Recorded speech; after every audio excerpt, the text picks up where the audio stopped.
Hello and welcome to The Final Bell, the official Geelong Cats podcast. It's great to have you with us for another week. We are back thanks to Panther Tyres. We really appreciate their support. Mathew Stokes is with us again. Scotty Gullan's with us again. And Stokes once again modelling the magnificent Panther Tyres attire. Stokesy, you look superb. Where are you? You just got a little spot out the back. We are visual as well as audio again this week, and Stokesy's just cruising out the back deck or something. Yeah, out on the back deck. I haven't changed from last week with no work happening at the moment. Cameron, life is very easy. I'm hidden away in a bunker. I've moved. We've got a little sort of I don't even know what you'd call it, an underneath cellar type thing, though it's got no wine and that in it. I wish it did.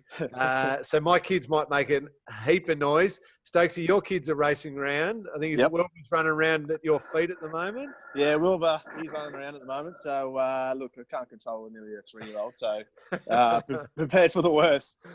Beautiful. And as I said, Scotty Gullan is with us. Scotland, you look superb. You've shaved. You've done everything just to look immaculate again for this week.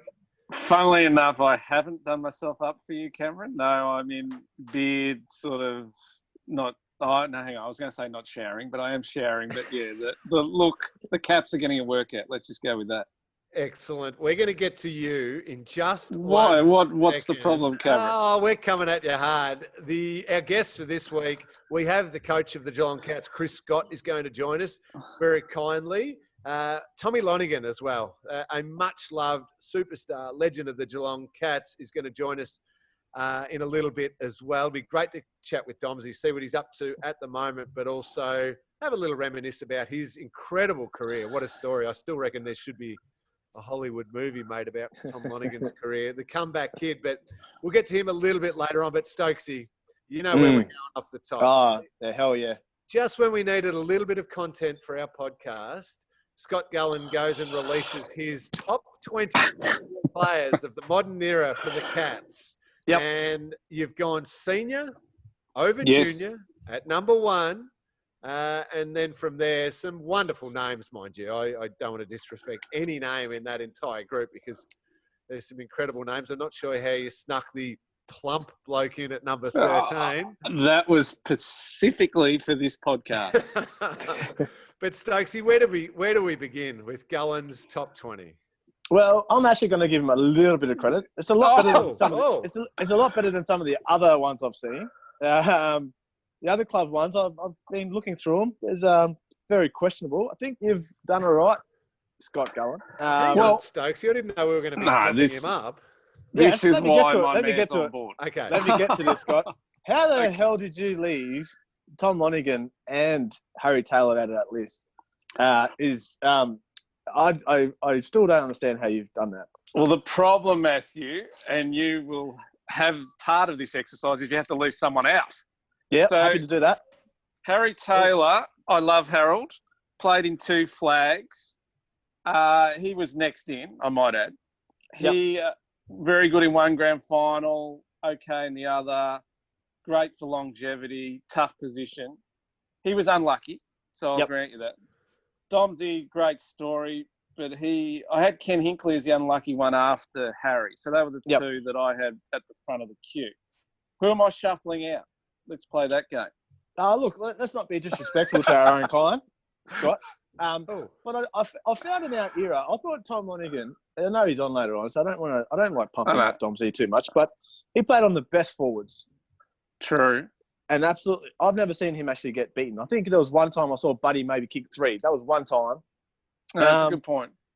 That he played on the absolute best every week. I'll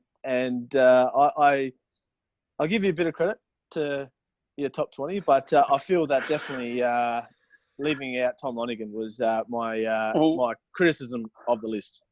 It was quite easy in a way, Cameron, because 14 of your teammates, you and Stokesy's era, 14 out of that got in, whereas other clubs, and you've mentioned, have had dodgy lists because, just about everyone in that era were legitimate stars, played nearly 300, all Australians, all the stats backed them up. So it's just a matter of shuffling and who got in and who got out. I mean, number 13, I thought I was a bit generous. to the plump full forward. Probably, Hang I on. reckon. Can we just read this for 1 second here? Okay, we've got not in the same league as a few of his teammates in the talent stakes. Is that fair, Cameron? Combined with, turned himself from a plump junior full forward into the game's best tagger. Could you have given me any more backhanded compliments? Like, just gone slap, slap, slap. Oh, and by the way, he was okay. I think it's pretty spot on, Cameron. I thought that was spot on. I thought that was the best little narration, actually, to be honest. I'm very happy you put Joel Corey in there. Probably should have been a couple of spots higher, I think. Joel Higher, Corey. definitely. Absolutely. Now, the debates, yes. You managed to put in a bloke who's only played 4 seasons at the Cats in 10th position. Yes. Okay. Patrick Dangerfield has played 95 games for Geelong. And in that time, won a Brownlow second in another, 3 BNFs out of 4 years. Superb. Clearly in the top 3 football. players in the comp. Brilliant footballer, but 4 seasons. Bradley Otten's only played 116 games, which is very similar. And both of you would over 20 years. Doesn't matter. That's a good point. So on the Brad Otten scenario, who played more footy at Richmond, but obviously we all love him and he's the reason you won all your flags, Patrick Dangerfield had to be considered quite highly. And given he's in the top 2 or 3 players in the comp, has been for 5 or so years, he had to be in that list. Where is the conjecture? But I rated him right in the middle. I thought that was fair. I'm clouded with the fact you use Otto as the example. We don't win the 2007 Premiership without Brad Ottens because we're never there on Grand Final day without Brad Ottens. I think you read that in my little pre-seed there, Cameron. Yes, it does. Against Collingwood, he was the reason you got in, and then you won by 38 goals in the granny. But Otto, you wouldn't have won. I don't know how many flags you would have won without Otto. But the point with T. let's not pump Otto too much. Just pump the brakes a little bit. But okay, so you've gone 4 seasons, gets 10th place. Yep. Yeah. Interesting. So, I mean, what other issues have you got, Kevin? You're struggling to find out legitimate issues. So for those who haven't seen it, I'll tell, senior over junior, Scarlett, Selwood, Bartel, Enright. It's a pretty good top 6. Solid top 6, isn't it? That's a very good top 6. And then Buddha Hocking and Paul Couch next. They were the best players apart from senior out of that other era that obviously, from 87 onwards, the unlucky grand finals. Buddha was a freak, as we know. Yep. Stevie got in at 9 because of my love for the man. So he should have been high. He should have been higher. Sorry, my Scotty. love for Stephen is well known. So you've gone Stevie at 9 and Chapman at 12. How many text messages have you received from either of those gentlemen? There's been some block call action that I think's chappy, so I've avoided that. Joel Corey 11, like you mentioned. Cameron Ling. Dasher got in at 14, which was I've probably been nice to the great Dash. Played a lot of games and was a star. Tom Hawkins got elevated to 15 because he won that grand final by himself in 11 and his goal kicking record. Plus he's kicked nearly 600 Yeah, goals. correct. Yep. 3rd on the all-time list. Barry Stoneham got in at 17 because he had 2 or 3 years there that was just off the charts before the broken leg, so he deserved to be there. Mac got in because of his sledging, basically, and that he was so skinny. And how do you play 280 games without going to the gym? I love the line that you wrote. What did you say? A beautiful kick who managed 280 games despite never seeing the inside of a gym. Correct. Not a truer word has ever been spoken. And then Cal and Peter Riccardi. So it was actually quite easy. It was more just shuffling the order. But I appreciate your feedback, both of you gentlemen. I think you've definitely underestimated Steve Johnson. I think Selwood and Scarlett. Scarlett's the best player I've played with. I actually love playing with Scarlett more than anyone, to be honest. And then Sel obviously going to go down as probably, like you said, a top 3 or 4 great of the club. But Steve Johnson, I mean, there's only a few people that's ever been able to do what he's been able to do, and you've got him at number 9. You want him higher? Well, yeah, I do. This is dangerous territory because Cameron Ling. You've got a lot of. Yeah, he's a midfielder. He's a Corey Enright man, Cameron Ling. Would you put him ahead of Boris Stoker? Well, look. I don't want to be disrespectful to my boys. I'm just saying. Get him Too many defenders. Get him higher. Yeah, I think so. I don't think there's been too many people that are better off than him when we were out there. He was great. I like that. Did you read? I read with joy the little back and forth with him and Steve Baker on. I think was it the AFL website, or it was quoted reliving that day when Stevie ended up with a broken hand and that's right. Bake's got 9 weeks, I think, for punching it. They both had very different recollections of that day where Stevie said he broke it on a kick off the ground by Brendan Goddard and it blew up a little bit. Bake's quote, and pardon the language here, listeners, was, "He's full of shit. He broke it when he punched me in the head." So still a little bit of feeling between Stevie and Bakes. Yeah, that doesn't surprise me. Excellent. Well, okay, Scotty, we're going to let you off a little bit there. It is a very good top 20 when you think of the quality of the players in there. So we haven't been too harsh on you there. No, you've been fair. We're going to get to Chris Scott a little bit later on. Tom Lonergan, as I said, coming up as well. I want to tick off one news item, and then I want to get to some of our wonderful listeners' questions before we take a break. The quick news item is just this idea of the hub and playing. Well, so the AFL has said at the moment, end of April, they'll make a call on whether or not May 31st is realistic. I feel like that will be a call that they're going to postpone that May 31st date. All seems too soon. But this idea of playing in hubs and quarantining players, maybe having a hub in Darwin, a hub in Tasmania, sending 6 teams to each, maybe one at the MCG, Robbo spoke about. Is that all pie in the sky? Can it happen? Scotty, you're the one who's got your ear to the ground. It just seems like there's too many questions, not enough answers for that. Yeah, I think it's whiteboard pie in the sky. I mean, they've got to do this. They've got to workshop ideas. But I think you go by Danger's initial response as head of the Players Association when it put to him. He went, "Oh, hang on, that's interesting." I don't think the players would embrace it. Could it actually be worked? Maybe, but I mean, you've got to put them in quarantine. They've got to be away from their families. They're probably sick of their families by then, but I don't think it's feasible. I think more realistic, what I'm hearing is resume in August, but crowds won't get in there till the finals, which would be December, which is really sad. But I think that's more realistic timeline that we're looking for. Like May 31 won't happen, obviously. But the hub thing, I don't know.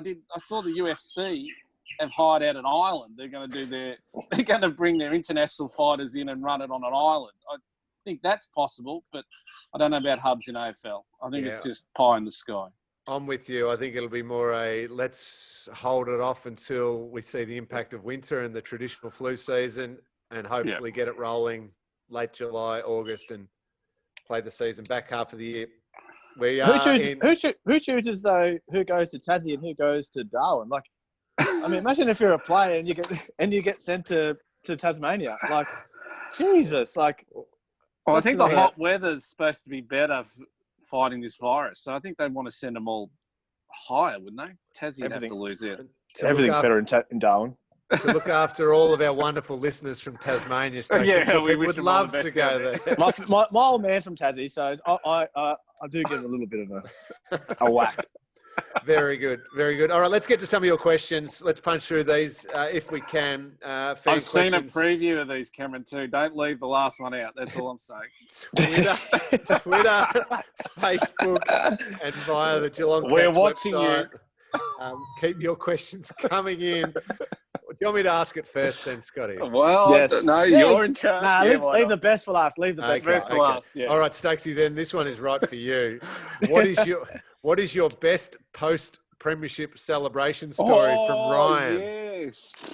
Hey, Ryan. Well, I live with Brad Ottens during the premiership years. So we won the 07 Granny. Obviously, thought we were pretty good at the time after we won. Got home from the club, and me and Otto used to live on Barn Boulevard, which is a little bit of a hill down to the river. Got out of the cab. It was probably about 1:30 a.m.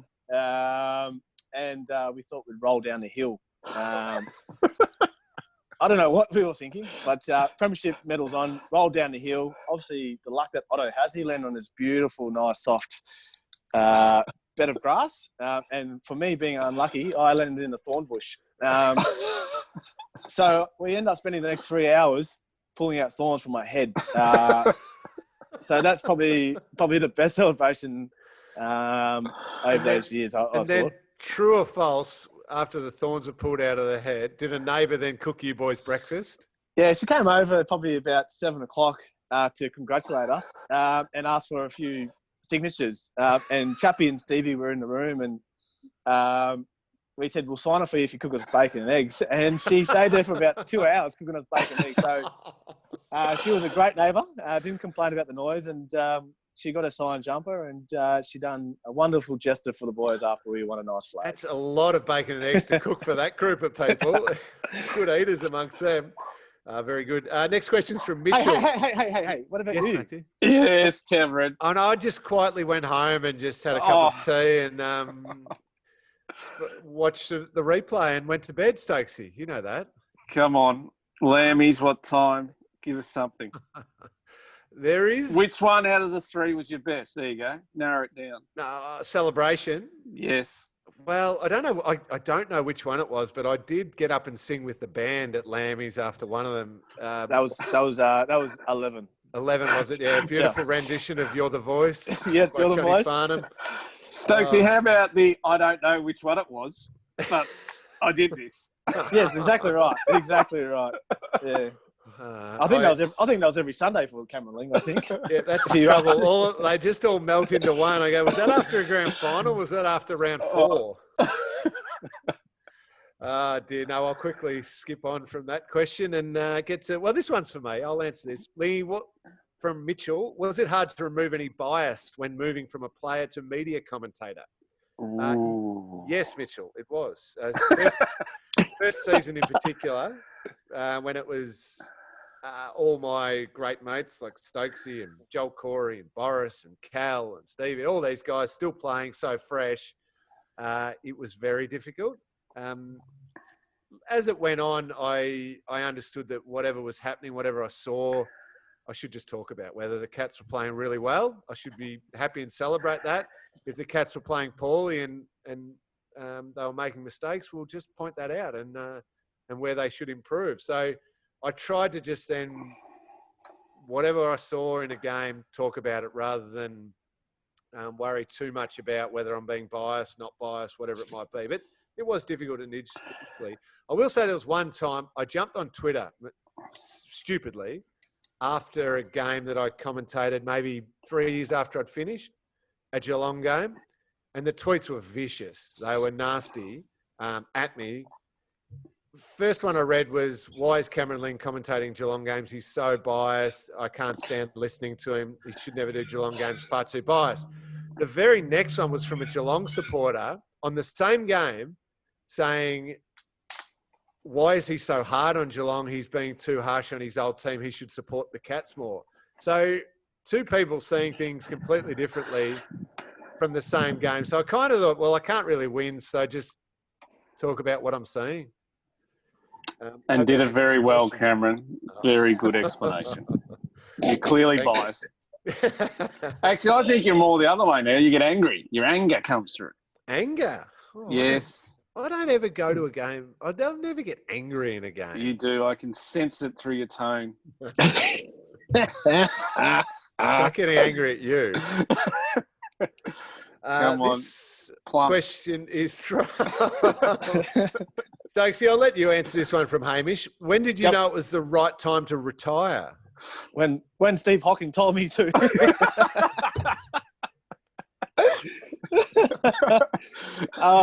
No, I remember quite clearly in my last year at Geelong. I you know what I'm like, Lingy. I'm a very passionate. I love the players and I love Geelong Footy Club. And I remember finishing a game we lost. I think it might have been to Hawthorn or the Collingwood, and it didn't bother me. I remember driving home and I didn't care. And I knew pretty much straight away after that it was probably time, because I have short legs. I can't kick over 40. So I didn't have anything apart from the passion and the hunger to compete. So once I sort of knew that was lacking, that drive home was a pretty clear indicator for me that it was probably time to let go. And then once the season finished and Hock told me to retire,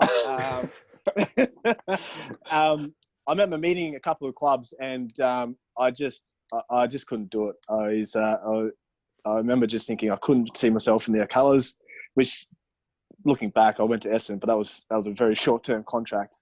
It was pretty easy for me. It pretty hit me straight between the eyes. So I was quite lucky.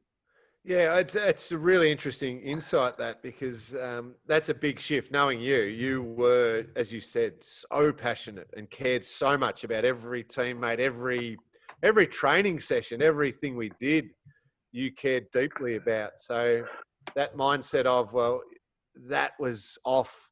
And I know when you say you didn't care, you didn't fully not care, but just when that's down 10 or 15%, then that it's time for it to finish up. And the Essendon scenario, of course, was completely different. I was a little bit similar, not in the caring. Obviously, we just won the flag, but mentally, I just didn't feel I could go back and smash myself in a pre-season and give absolutely everything to what I had to do and prepare myself. And I couldn't push myself to that point where training sessions, I always loved the feeling of almost passing out at the end of training sessions. I'd push myself that hard. And I knew if I did that, then in a game when the time came, I could find something. My mind was like, I can't do that again. I can't do that pre-season. I can't train to that level. I can't prepare like that. And I knew if I couldn't do that, then I just wouldn't have that something in a game that could get me to the level I needed to be at. And as soon as those questions came, I just knew, okay, well, I don't want to be an okay player against the bottom 6 or 7 teams in the comp. I want to be a really valuable player against the best teams in the comp. And I just knew I couldn't go there if I couldn't push myself to go there. Did you know going into the granny, Cameron, that could have been your last game? Or you didn't let it? No, I just never let it come in. My mind is a little weird. Scotty, I'm sure you found that over the years. That's a revelation. I wonder what's impacted that. Anyway, yes. But I could very strongly compartmentalize things as a player, and I just refused to allow myself to acknowledge the possibility until after it.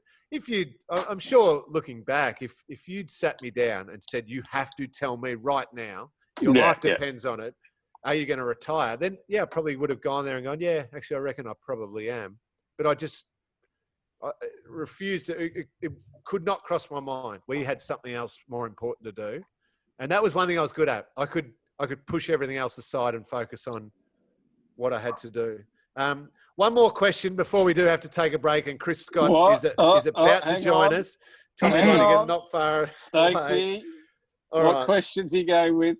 Aidan very kindly asked the question. The question or the answer is more important. Lingy, have you ever considered dyeing your hair at all?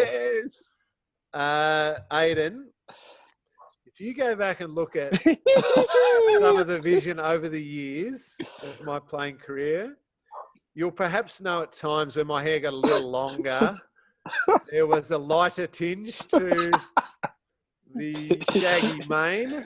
You're going to say it was the sun, aren't you? It was the sun and the salt water. I was surfing a lot, Aidan. Any question from these two peanuts that it was a little rinse, they are full of it. It wasn't a little rinse. It was like 2 bottles of bleach. Good old streaky bay Lingy. Do you know? Yeah, you know that the little spray on stuff that's like you still had to go in the sun for it to lighten it up. Okay. But some of that may have hit the hair occasionally. What, you just weren't confident with your colouring, Cameron? What was your theory here? A little change up. Just try something different. Let's be honest. Was it Dodsey? Or was it you? Dodsey liked a little bit of the blonde through the hair. I was trying to impress a new girlfriend, and well, it worked. We ended up getting married and having 3 lunatic kids. It was a little bit of spray worth doing. Did you do it yourself, Cameron? Yes, I think I did. We'll have tips next week on how to do tips on your hair with Cameron Ling. Tips for tips. I can give you all the rundown. Aidan, thanks for asking that question. Thanks, Aidan. Appreciate that. Well done. We are going to take a break, but before we do, we did just want to thank somebody in the current climate of the COVID-19 pandemic. the club just wanted to take the opportunity to thank one of the valued sponsors of the footy club, Lake Imaging, as our preferred imaging provider here at the Cats. We're always grateful for the important services and patient care Lake Imaging's radiology team provide to our playing group. However, we just wanted to give them a special shout out for the high level work they continue to provide to our valued communities during this time of uncertainty. So big well done to Lake Imaging. For those with medical imaging needs or for more information on Lake Imaging Safe Clinics, please visit lakeimaging.com.au. We do appreciate all the valued work, all the healthcare workers right throughout Australia and the world are doing right now. And the footy club certainly appreciates their sponsors. So big thanks to Lake Imaging and big thanks to Panther Tyres, who are the sponsor of this podcast. We do appreciate the great support so that we can continue to talk our nonsense and these two peanuts can continue to hang it on me. We'll take a break and Chris Scott is up next. Welcome back. It's great to have you with us on to the final bell, brought to you by Panther Tyres. We do appreciate Panther Tyres' support right throughout this season, whenever the season may start, but we love the fact that Panther Tyres has been able to jump on board and be part of this podcast. As promised, we have got the coach of the Geelong Cats with us, Chris Scott. Great to have you with us, Scotty. Just nicely set up in, where are you, in the study at the moment? Finding a place to hide away in the house? Yes, I am in the study. I should warn you there will be a few interruptions at some point from a 6-year-old. Her discipline's sorely lacking at this stage of the homeschooling process. We encourage, we'll get later in and ask her a couple of questions and get the real honest stuff about you, Scotty, the behind the scenes stuff. But how are you coping with it all? Obviously, a lot of work from home like everyone, but no doubt a lot of communication with players, staff and everyone throughout the footy club. It's a really strange time. There's no roadmap for this situation. So to an extent, we're all sort of feeling our way with it. I think and it's going to go through stages, I suspect. The initial stage for us was making sure we looked after our people as best we could, which is a real challenge because part of looking after people as well as you possibly can is being realistic with them as well. And we just don't have any clarity on the future, but we think it's a big mistake to pretend things are better than they are and, you know, assure everyone that everything will be okay, because I don't think that is going to be the case. So unfortunately, it's about mitigating the damage as much as possible right at the moment, which doesn't help one sleep that well. We were talking right at the start of this podcast, the fact the AFL, I think they're saying they might make a call at the end of April as to whether or not May 31st is realistic or not, or a date. What's your feel? I mean, is May 31st just seems too soon to me to be getting anything started? Are you guys preparing for beyond that date as being a potential starting date? Well, the short answer is I don't really know. The best information we have is, well, let's look at it this way. The AFL gave that those dates, you know, when the season was shut down without any great visibility. That they certainly wouldn't have put those dates in place if they thought they could get back earlier than that. So that was always going to be best case scenario. It looks to everyone as if that's drifted out a little bit, but so much was going to be determined by how well everyone in Australia adhered to the rules in place. If we got really poor adherence and the virus really got out of control, then that date, you know, was wildly optimistic. But it seems to be that people are jumping on board reasonably well, and I think it's probably going to be at least a couple of weeks after that. But there's no guarantee it won't be a couple of months after that. So that's a challenge in preparing the players as well, because we just don't have a return date. And we certainly don't know what the season's going to be, is going to look like. We've got a lot of possibilities being thrown around, and I think some of them are partially true, but none of them are completely accurate right at the moment. Chris, just with like the mental health and physical of the players, how do you tap in? I know the players have a big WhatsApp group. How does the coaches and the fitness staff, is it a weekly phone call, or how are you sort of trying to keep connection with them? Well, we try not to force it too much. I mean, there's a lot of organic stuff that happens within our playing group. You know, they're all pretty tech savvy, those young guys, so it doesn't affect them as much as it might the older cohort that need to learn how to connect without being physically present. So it will evolve over this time. We'll start to move into some more footy content as we go, but right at the moment, the focus is on just making sure that we do connect, keep in touch, make sure there aren't any issues that we need to jump on. So that's happening, roughly more than once a week, a couple of times a week. But we don't want them feeling like they're in the classroom either. Hey, Scotty, you spoke about the serious stuff then, but let's talk about the stuff behind the scenes in a sense of, you just spoke about the older players who might struggle with technology and the younger guys who probably go too far. Who would you be concerned about the most with the older blokes who can't work out this technology, and who would you be concerned about who'd be going a bit too far when it comes to younger boys? Well, I must admit, Stokesy, with the younger boys, as is generally the way with the head coach, that position tends to be a bit out of the loop from the younger guys. If I'm across that sort of stuff, then they're doing a very, very poor job, because it should be very easy to hide that from me. But I think Charlie Constable sort of is one that springs to mind. I think he'd be he's got that.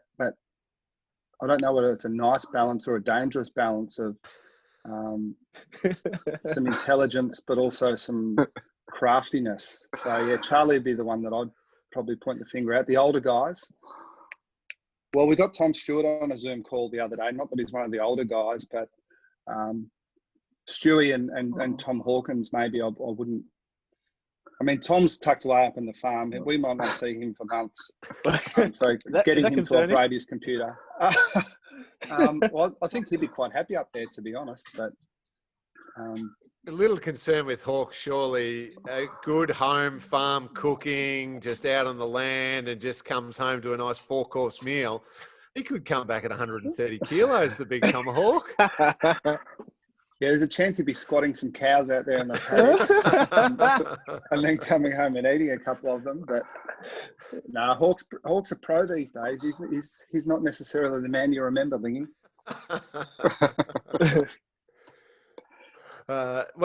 Scotty, you mentioned some of those young guys. The idea getting floated around now, we got no idea if this is actually going to happen, and possibly won't, but the hub idea, when you got young people, young players who don't fully comprehend what it takes to be a completely professional athlete, and I hope I'm not being too disrespectful, because I was exactly the same. We all were. You got to learn how to those professional habits. The idea of whenever it does get started, this break, maybe the hub idea, whatever it is that the big focus, making sure those young players who don't fully understand everything that they need to do day to day, that they are the ones who are a little bit more closely watched and have got a program that's a bit stricter perhaps than the others? Yeah, I think it's only natural that you're a bit more directive with the younger players than the ones that have found their sort of own route to a professional life. And I think you're not being disrespectful at all, because I think everyone to a man takes time to feel their way and find what works for them. And clearly we give some guidelines and try to coach them through it, but I don't think there's any one way. But in fact, we sort of go the opposite way. It would be easy, or at least easier, if there was a really clear idea of what a professional athlete looked like, and we could just say to those young guys, this is exactly how you have to do it, and if you get these things right, you'll end up a pro and a good player. But what really works for one player doesn't work for others, you know. And I think I could give some pretty clear examples. I mean, Harry Taylor's as professional as any player I've dealt with, but I certainly wouldn't coach every 18-year-old to do things the way Harry does, because he's so anal about things. And I think Harry runs the risk. Probably it reminds me a little bit of the way I went about it. If I could change one thing about my preparation as a player, it would be just to relax a little bit and not be so anal about every single little detail, because you can get to the point where it becomes so consuming that you forget what's really important, which was just backing your instincts and relaxing and enjoying it along the way. So that's not to say Harry doesn't do a great job, he does, but it's not necessarily the way for a more instinctive young player who still needs to be a pro, but he just needs to find his own way. So with reference to the hub idea, I think it'd be a really good opportunity. With some obvious constraints there. It's not the perfect environment, but it is a good test for some of the younger guys to be basically in a quarantine situation where they need to take a bit more control for their routine and the way they go about their preparation without having coaches and sports science staff and medicos breathing down their neck. Scotty, you mentioned player, and we have got you on here to talk the serious stuff of what's going on with the Cats at the moment, and obviously the footy club has been outstanding with the way that they've handled so much of this, and I know with what you're doing and also the other coaches making sure these players are well taken care of. But we've also got you on here, if you don't mind, at this little pause in the football world to reminisce as well. And you mentioned playing. I don't want to make you feel old here, but you're approaching the number of games coached as to how many games you played. 250 games as a player, 197 games coached. So you've been doing this coaching caper a long time now as well. But let's go back to those playing days. Premierships at the Brisbane Lions, Rising Star so much, had to move away from home. Is this a time where you can actually reminisce and go, you know what, my footy career was pretty incredible, and I moved halfway across the country and played in some outstanding teams, and just reflect a little bit on your time as a player and then leading to a coach? I've got to say, Ling, I actually dislike thinking too much about my playing days. I mean, I don't like thinking about them, much less talking about them. But it does inform me a little bit with my coaching style. Every now and again, I'm reminded that Lee Matthews, and he's a bit different because he's probably the best player of all time, or in the conversation anyway. And he said that for him, coaching was something that he did because he couldn't play anymore. It was the only way that he could get something that approached the feeling he got from playing. I've got to say, maybe I've just got a short memory, but I've sort of, so in summary, he was kind of a player who coached. I get the feeling I'm a little bit more a coach who played, and some of the lessons learned from him, and as I said, that example of what would I change if I could go back and play now, and there'd be quite a bit. And that's a real challenge of coaching, and even parenting, trying to convince a young person not to make the same mistakes that you made, and that you do, even though you can't see it now. There are some things you'll look back on and wish you could have done them more effectively. So even midway through your playing career, Chris, your coaching was where you were heading? It was always in the back of your mind? No, it evolved slowly, really slowly. I'm loving this part, talking about my playing days. I didn't think this was about me. I'll change it up to Scotty. Thanks, Stokes. It'll move out Stokes' career next. Yeah, no, that'd be better. I think the evolution for me was, I was really lucky early on as a player to be in if I go right back to the start, it was a poor team with no success that was blooding young guys. So that was good for me individually because I got a game early. Evolved into a really, really strong team, which was amazing for me to be a part of. And then the last half of my career was really a struggle with injury, and I never really became the player that I thought I could be. And towards the end of that playing career, I was really thinking about how far I could get away from footy. It was almost the last minute that I was sort of convinced that I should at least consider a coaching job. And within 3 or 4 months of accepting that role, I was committed to it. I loved it. So, you know, if you think about the sliding doors moments in your life, I was so close to leaving footy behind altogether. Decided to jump through a different door. And I'm so glad I did, because now when I reflect back on it, I think, probably the way I went about it was a good preparation for coaching, because I did think a lot about the game, but it wasn't necessarily with a really structured view that I wanted to coach for the next 10 or 15 years of my life. What was behind that other door? Accountant, or what were you going to be? Yeah, well, something boring, really. I reckon you would have been a great wine taster. Yeah, well, that part hasn't changed. You can do 2 things at once.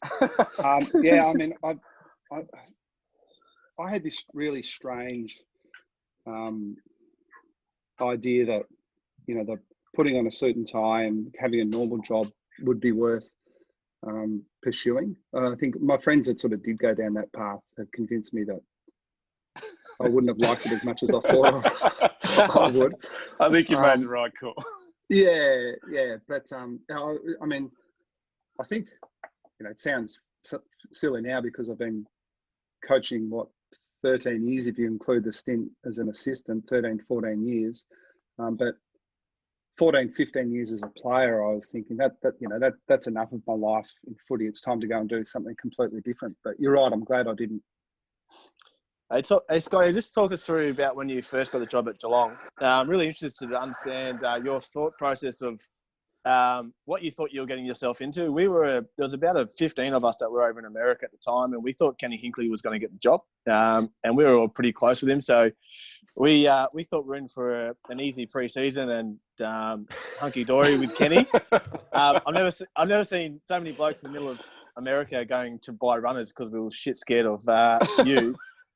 Tell us about your thoughts of you coming to our club and obviously taking over from Bomber and the success that we had beforehand, but moving forward and what was your approach coming into it? Yeah, overconfidence certainly wasn't my problem. I want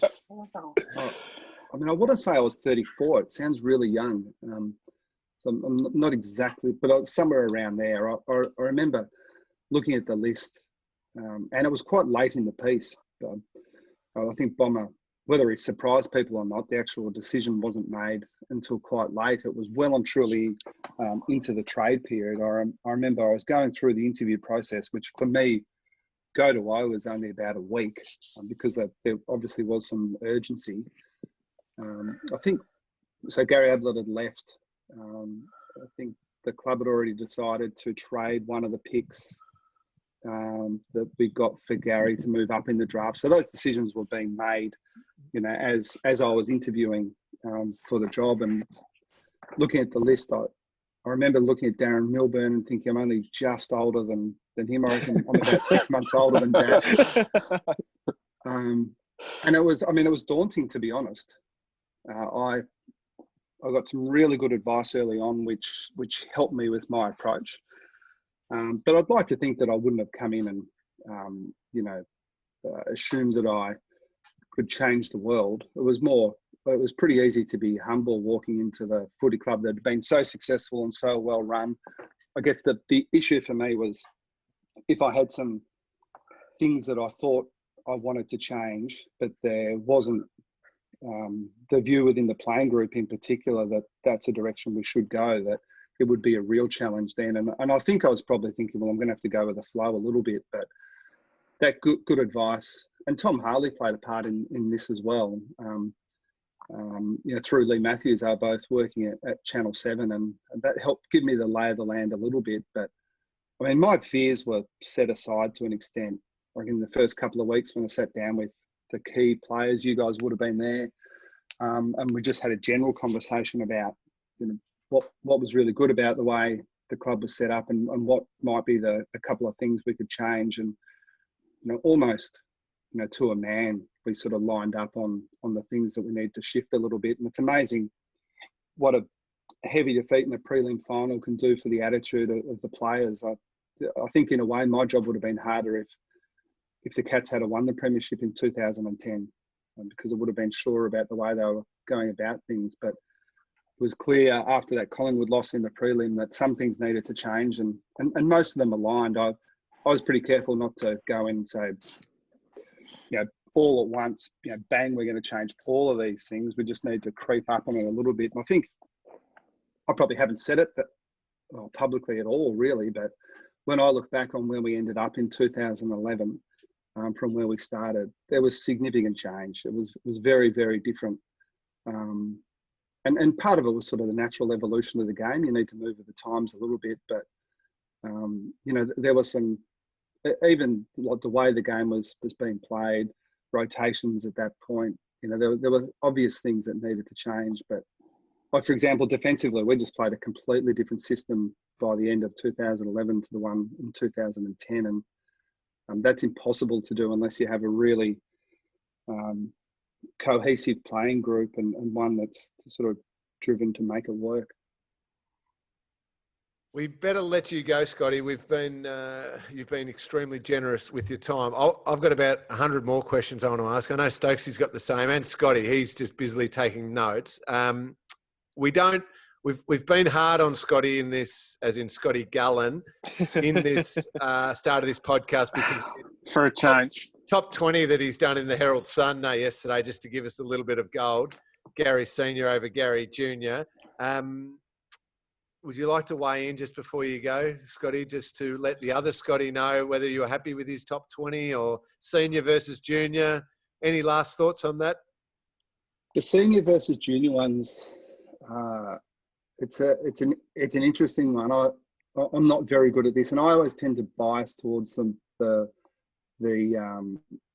and I think I'm an outlier in this. I tend to bias towards the more modern players. I think the game's much, much harder to play now than it was back in those days. And you need to be so much more than just a great talent. You need, in my opinion, a lot more resilience and a lot more grit to find your way, through the modern, say, defensive tactics and the way the game's coached. Like, I grew up barracking for Hawthorn, which I'm embarrassed about, but and the way I used to love Jason Dunstall, but the room that he and Lockett and Ablett Senior got to play in, I mean, it's an indictment on coaching, really.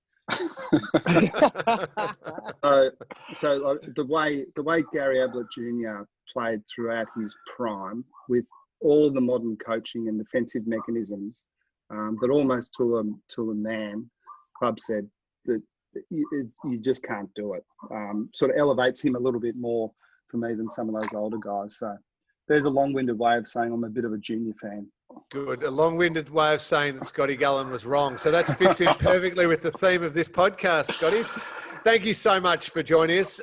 Stay safe, look after yourself and Sarah and Layla as well, most importantly, and keep up the great work with all the players and the staff at the footy club. Really appreciate your time. No worries. I'm staggered you didn't hear from Layla. Our homeschooling must be improving. You're exaggerating. She's a perfect angel, no doubt. Thank you so much there to Chris Scott. We're going to take a quick break. We will be back shortly. Welcome back. It's great to have you with us on to the final bell. Scotty Gullan, Matty Stokes and Cameron Ling here, just talking absolute nonsense. Mind you, we've just come off the back of Chris Scott talking, so that wasn't nonsense. He adds a sensible element to this podcast. I don't know if we're going to continue with the sensible stuff now, or we're going to go, Stokesy, we can go a little bit. We're talking to the king of nonsense. So perfect. The man we've got coming up next is the man that Geelong supporters absolutely adore, and quite rightly so. Tom Lonergan. Domsy, great to have you with us. Hello, gentlemen. How are we? Very good. We're good. How are you coping? First of all, let's get the big news out of the way. Congratulations. Little Sage is 3 weeks old, 4 weeks old? 2 weeks today. 2 weeks. Wow. 2 weeks today. So little Sage. So she joined her big brothers, Ned and Bobby. So we've got 3 under 3 in the Lonergan household here at the moment, which is it'd be nice and calm, isolation. It's much concern for a busy day. Don't worry about that. Is it fair to say that you want this podcast interview to go for a good 3 or 4 hours? As long as you want. What are you up to apart from changing brand new nappies? Yeah. What are you doing with yourself? So I've been a talent manager at the Calder Cannons now for 14 months. Started January last year. Unfortunately, due to the current situation we're in, 90% of the AFL workforce has been stood down. So I'm in that 90%. So it's a bit of a waiting game here at the moment, like most footy clubs, waiting to see when footy will resume. Hopefully it's sooner rather than later, because I know we're all missing it. That's where I'm at. So it's just waiting to see what's next, mate. Now, Domsy, I got a flyer from my son's school say a night with Tom Lonergan. I said to my son, "No, I go, what's all this about?"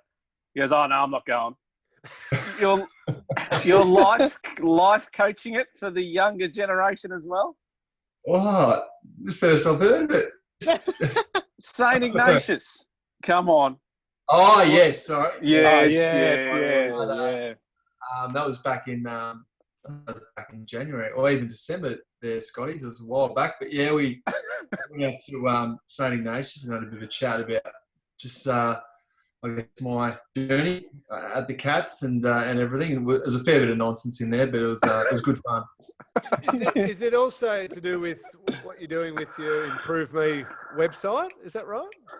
Yeah, there's a little bit to do with that thingy. For those that don't know, I'm a co-founder of an online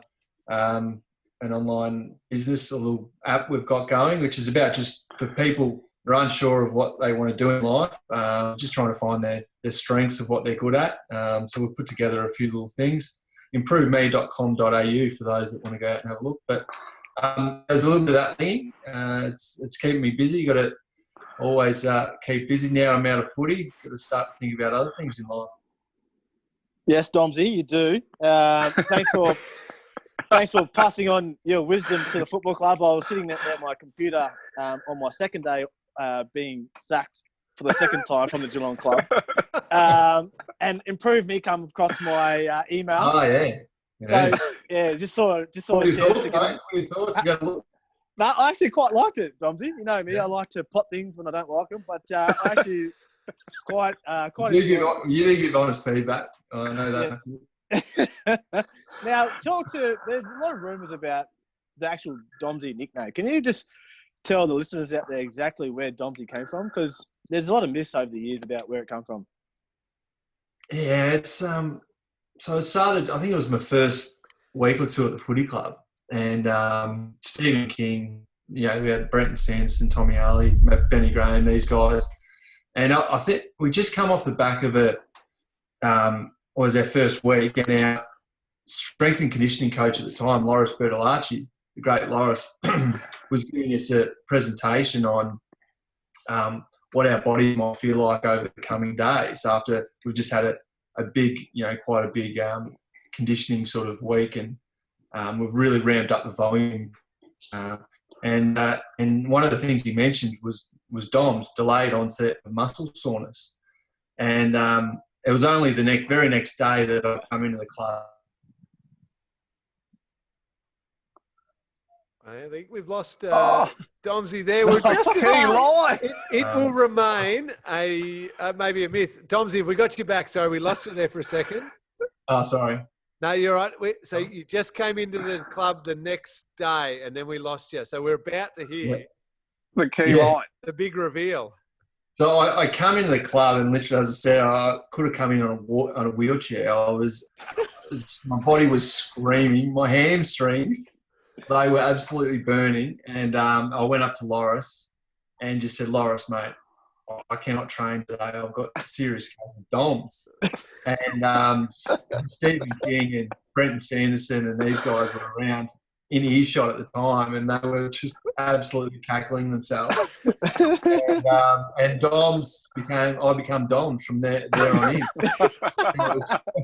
That was come. So, and funnily enough, from that day on, I was the only one out of the whole group that seemed to get DOMS the most. So it just stuck. It was just one of those things that just stuck. Do you think you've been unfairly criticised for your fashion over the gym? Funny you say that, Scotty. I was sort of thinking of coming onto the show with a bit of a suit and tie, maybe just to really show those I might have changed my game over the years. But I think so. I think there's a lot of guys at the footy club, one on this podcast probably, that's gone underrated in the fashion stakes. Cameron Ling doesn't bring a hell of a lot, does not bring much to the table from a fashion sense. Tracksuit pants. I had his 40s. He's a good rip curl 40 t-shirt. It's not much else. I had full faith that anything I rolled in with, I still had you covered though, Domsy. I knew that they were always going to come for you, not for me. You know what brought me undone? I wore the Ugg boots in one winter's day. That really brought me undone. It's not until I look back and go, that was a bad move. Perception's reality in footy clubs, isn't it, Ling? Like, you only have to do one thing, and that's how you are. It's not a forgiving place, a footy club. No. Harry Taylor's the other one. He's gone under the radar for so long. But anyway.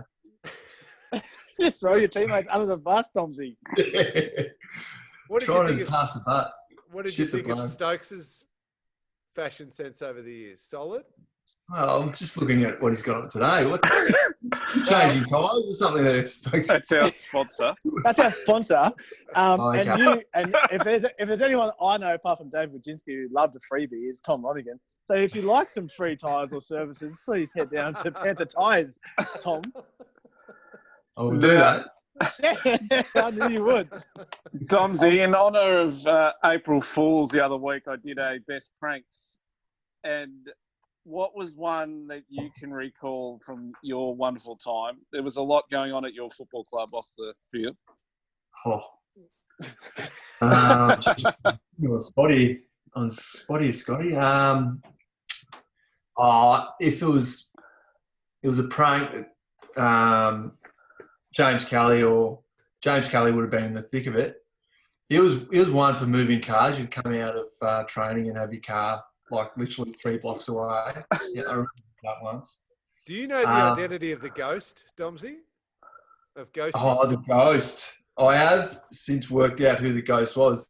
That was a bit of a running joke there for a while, wasn't it? Just got the marshmallows, the chocolates, the whatever you want all over your car bonnet.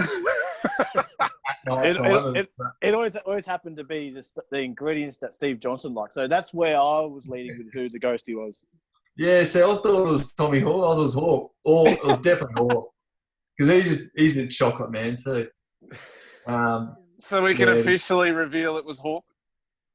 I'm 99% it was Hawk. Hawk and Selwood. I reckon Selwood was there. He was the puppeteer. He was just pulling the strings. Wouldn't he? He could control Hawk like no other in those early days. Go do this, Tommy. Go. Yeah, go. You go. That's a big ghost, though. Surely you'd know who that was. If the big Hawk couldn't hide real well. That's a very good point. That's a very good point, Cameron. He was a nocturnal animal, though. He only come out at night time. He does love it. He's a bit of a night owl, our friend Tom. All right, Tomsy. One of the silver linings of this enforced break in the football world is the chance to reminisce a little bit. Can we take you back to that incredible football career of yours? The listeners want to hear it. I know you've recounted it a number of times, but phenomenal considering. I hope I'm not chucking on the hyperbole here, but you nearly did die from an incident on a football field, and then not just come back and have a life after that. You came back and became an incredible player who Stokesy's demanding that Scotty Gullan should have had in his top 20 and a premiership player. It is remarkable the journey you went on, Domsy. Well, Ling, if work doesn't happen to go back, if I get stood down indefinitely or forever, I'm going to get you to come to my next job interview because that was yeah, look, it was a really look. I learned so much from a career at the Cat, and everyone does. Everyone's got their own story, and I guess mine's a little bit in that, it had the injury where it was quite a severe injury where I lost a kidney and as you said, almost did die. But there's so much more to what I learned and what I experienced over the 15 years. Obviously, the success we had, the culture we built, different personalities that were at the footy club, and what you learned, the different leadership styles, and just I think the biggest thing I learned was just how to be a good teammate, and that was something that was, I think, from 2006, about around that 2006 period onwards, is looking after one another. And I know Richmond are going through that now. It's their turn at the moment. I really felt that we were probably, we did start it off a little bit back then, and we really got around one another, because prior to 2006, I felt we were a bit of a fractured group, and there was certainly different personalities, but we did come together in that sort of pre-season of 2006-07, and then really got going as a team, and the rest is history. So, yeah. I don't know what the direct question was there, Ling. Mate, I could happily listen to you talk about it all the time. Sorry, Scotty. What about Buddy was your bunny, Domsy? He was just putty in your hands. Why did you always stitch him up? Oh, I don't think I always stitched him up, but I thought I had it. Oh, yeah. Come on, Domsy. We're doing it at 10 p.m. rather than 10 a.m. I have a few reds under my belt. I might be telling you different stuff. No, I think, look, honestly, I love the contest as a team. Whenever we played against Hawthorn, I just loved going on the MCG, playing in front of a big crowd. I think it was the added layer of the whole Kennett's curse and what happened in probably 2008. And then within the game, there's so many great battles. Mitchell v Lingy in the middle.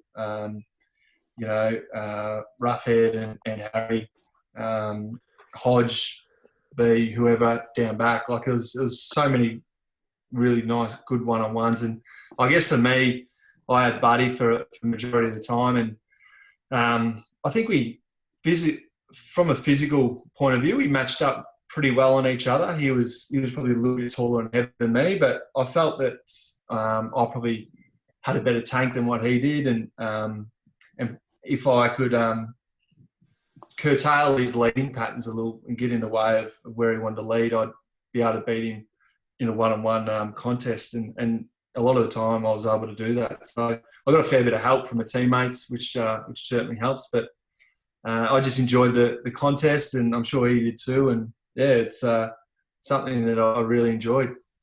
When you look back in, say, 10 or 15 years' time, when the kids are growing up, will you tell them stories more about you played with Joel Selwood, Scarlett, Enright, or tell them more stories about you were the one who could beat Buddy?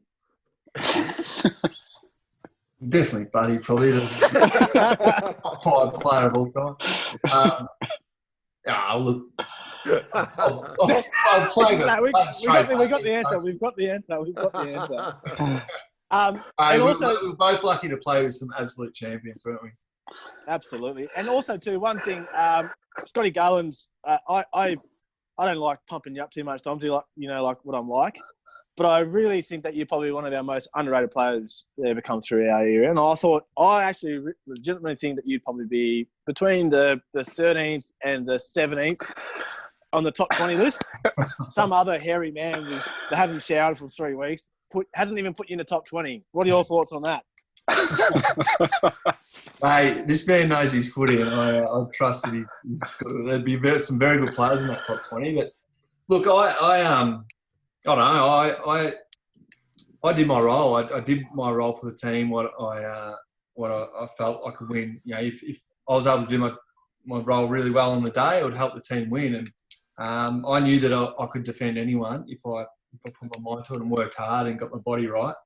And probably one area of my game where I wish I had have worked on a little bit more was probably that offensive side. I think, but in saying that, we had so many fantastic offensive players in the back six. So we had Enright, Mackey, Scarlett when he went to a third tall, Wojcinski, Josh Hunt. They were all great offensive players. So I think, I complemented that well in terms of being able to do my role well. But that's probably one area of my game that I would have liked to probably take to another level. We needed someone who was prepared to actually play on an opponent, though. Yeah, that's true. Between Mackey, Milburn, Scarlett, Enright, they're just zoning off beautifully, doing whatever they do. Needed someone to do something on an opponent. Well, you raise a good point, Ling. It was probably me and you taking about 4 or 5 players. You took Selwood, Gaz, Chappie, Stevie. They wouldn't know their man if they ran into them. Took a hand at the start and said, we'll see at the end of the day. We better finish up. Unless, Stokesy, you got one more little one you want to drop on Domsy there? Look, I think what sums up Domsy, and just a quick story, is the way that you and Kimbo met. I actually love this story. Can you just tell our listeners how you met? Mate, we'll wrap the show up. This can go forever. But, very long story short here, I'll tell it. But I was doing a football camp with a company called Red Dust up in the Northern Territory at a little Aboriginal community called Wadair, which is about 8 hours southwest of Darwin. And Kim happened to be a school teacher out there at the time. So I was in this absolute remote community. She took a fancy for me, obviously, and things sort of took off from there. There's a bit more to that, but that's the best version for this time slot. It was pretty unbelievable how we met, and we've stayed together ever since. So it's got 3 beautiful kids now. It's all going very well. And coming up in a few weeks' time will be an adults-only podcast where we get Domsy to tell us how he really could beat Buddy and the true story of how he met Kim. As I said, mate, make it 10 p.m. to 10. Nice bottle of red and we'll get you going. Domsy, thank you so much, mate. Congratulations again. Say hello to all of your wonderful family and hope everyone's staying safe and enjoying. I suppose that, again, the other silver lining is the quality family time you can have together. So enjoy all of that, mate. Really appreciate your time. Thanks, guys. Really appreciate it. And look, if you want me back tomorrow for a bit longer, let me know. I'm going too far away. Stokesy would love to have you back. There's no doubt about that. We better finish up. Thank you so much to all the people who sent in questions, to our listeners, to Panther Tyres again for their wonderful support. Stokesy, Scotty, thank you to the both of you. You'll be back again next week. I don't know who we've got on next week, but we'll try and find a couple of other guests who they've got to live up to the quality that we've had today, which is a big ask. But thanks to Chris Scott and thanks to Tommy Lonergan as well. We'll be back next week. Stay safe, everyone.